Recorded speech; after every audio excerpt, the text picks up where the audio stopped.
म्हातारपणी सुना शिव्या देतात ना, जाच करतात ना, बरोबर. म्हातारपणी जेव्हा सुना शिव्या द्यायला लागल्या, रडत बसायचं नाही.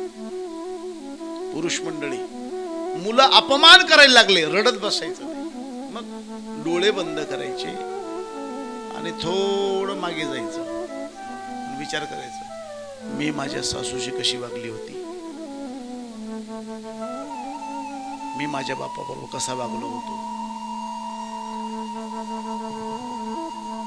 इथे बसल्यापैकी एका सासूने सांगायचं मला, महाराज मी माझ्या सासूची खूप सेवा केली, तरी माझी सून मला त्रास देते. असं जर असेल तर आयुष्यभर फेटा बांधणार नाही. होऊच शकतो. जो बोएगा वही पाएगा. ए भाऊ, जे पेरलं ना ते मिळणार आहे.